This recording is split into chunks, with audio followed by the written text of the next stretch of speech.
तो देखिए students, combination of cells in series and parallel. तो हमने इंटरनल रेजिस्टेंस ईएमएफ के बारे में जान लिया था। आगे अब हम कंटिन्यू करते हैं। तो जो सेल्स होती है, जैसे कि आपने रिमोट देखा है, तो रिमोट के अंदर आप सेल डालते हो, जो घड़ी के अंदर डलता है सेल।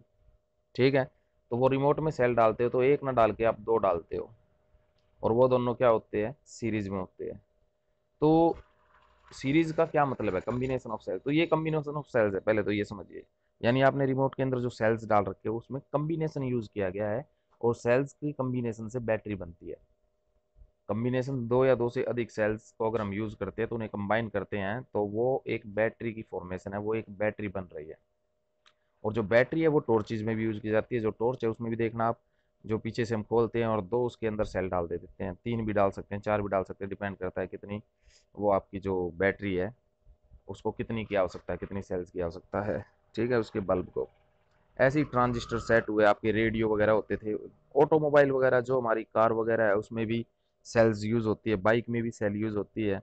तो ये जो सेल्स है, बैटरी है, जो कम्बिनेशन ऑफ सेल्स है, इसी को बैटरी कह दिया जाता है। तो क्यों हम इसे यूज करते हैं, तो इसका कारण है, एक तो हमें करंट ज़्यादा आवश्यकता में चाहिए।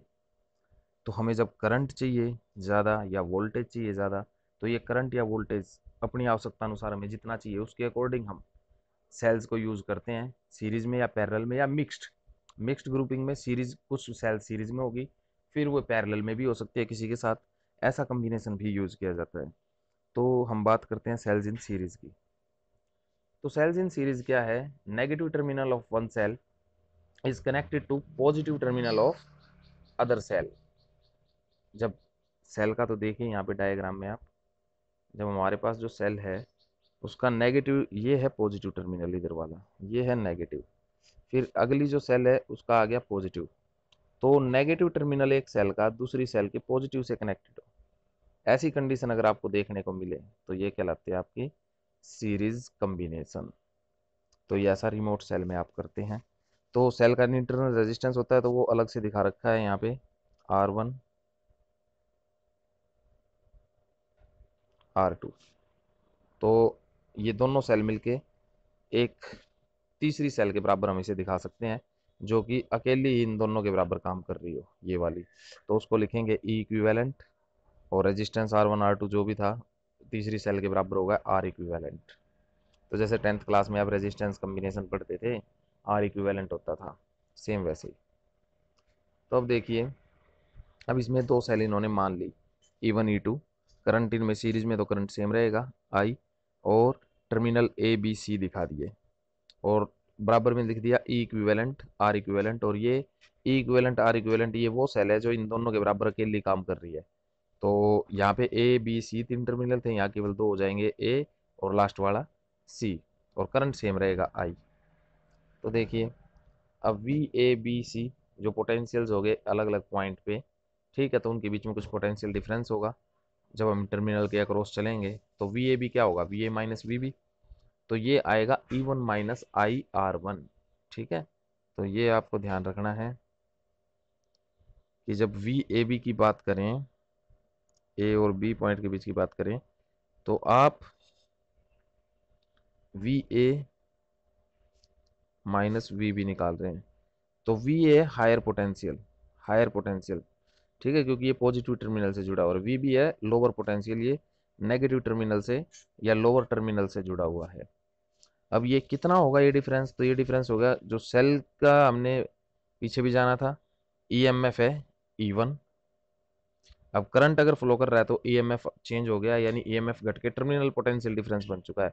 तो टर्मिनल पोटेंशियल डिफरेंस ये वी ए बी तो ये है, V A minus V B तो है, तो एक टर्मिनल वी ए और दूसरा वी बी है, तो एक में से दूसरे को घटाओ, V A minus V B निकालिए, तो टर्मिनल पोटेंशियल डिफरेंस मिलेगा। टर्मिनल पोटेंशियल डिफरेंस निकालने का फॉर्मूला क्या है, ईएमएफ में से जितना वोल्टेज का ड्रॉप हुआ तो कितना ड्रॉप होगा, ओम्स लॉ लगाइए, करंट आई फ्लो कर रहा है और रेजिस्टेंस R1 है, तो करंट आई फ्लो कर रहा है और रेजिस्टेंस R1 है, यानी इतना वोल्टेज का ड्रॉप हो गया, इतनी वोल्टेज यूज हो गई E1 में से, एक तरह से आप ये कह सकते हैं।